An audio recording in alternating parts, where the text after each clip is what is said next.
जय शिवराय मित्रांनो, इकडं बसली होती टेडीला घेऊन बायको. तेवढ्यात आली माझी बहीण. मस्त लगेच आल्या-आल्या लगेच चालू झाली नुसता मेकअप, मेकअप. ती आली होती मेहंदी काढायसाठी माझ्या बायकोच्या हातावरती. बसले लगेच घेऊन मला बोलते, "माझं थोबाड नीट घे" म्हणून. मग ते बघितलं मोबाईलमध्ये, ॲडजस्टमेंट केली हात आणि आणि मेहंदी काढायला सुरुवात केली मस्तपैकी. त्यांच्या चालू होत्या मस्त गोष्टी इकडच्या-तिकडच्या. तेवढं करता-करता वाजले 10 वाजून कधी गेले समजलं पण नाही. अजून आमच्या फुलाच्या पाकळ्या चालू होत्या. त्याच्यानंतर मी जरा सिनेमॅटिक शॉट घ्यायचा प्रयत्न केला, पण काय घेऊन दिला नाही. मग इकडं चालू झाले आमची स्टोरी-बिरी बघायला. जाऊ दे काय नाही. मग लगेच मेशो ओपन करून कपडे-बिपडे बघायला सुरुवात केली. तेव्हा आमची थोडी अर्ध्या हातावरची मेहंदी झाली. मग त्याच्यानंतर घेतली कमळाची फुलं वगैरे काढायला.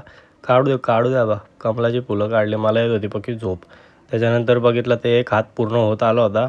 त्याचे थोडेफार व्हिडिओ शूट केले. बघा लागलेच आहे. इकडे रेसिपी बघायचं चालूच आहे. चालू दे. पण बनव पण खाण्यासाठी.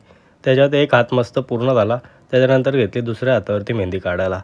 पहिल्या हातावरची बघू शकता की सुंदर अशी मेहंदी झाली होती पहिल्या हातावरची. पण मी नुसता डुलक्या मारत होतो. जाऊ दे झोपतो. ही दुसऱ्या हातावरची पण मेहंदी चालू होती. तेवढ्यामध्ये ही नुसती हसत होती. काय माहिती त्यांच्या काय गप्पा गोष्टी चालू होत्या. इकडं फोन वाजायला लागला. मग नंतर बोटावरती घेतली मेहंदी काढायला. पाहू शकता मेहंदी लय भारी झाली. तिला जर मेहंदी तुम्हाला काढायची असेल ना, तर मी नंबर वगैरे टाकल, ते Insta ID टाकल. तिला फॉलो करा, तिला ऑर्डर द्या.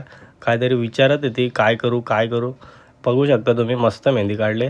त्याच्यानंतर कडक स्माईल दिली. काम झाला होता. उरकला बाजार त्यांचा. मेहंदी पाहू शकता मस्त सुंदर अशी मेहंदी काढली. दोघींना पण आवडली, मला पण आवडली. चला भेटू नेक्स्ट व्लॉगमध्ये.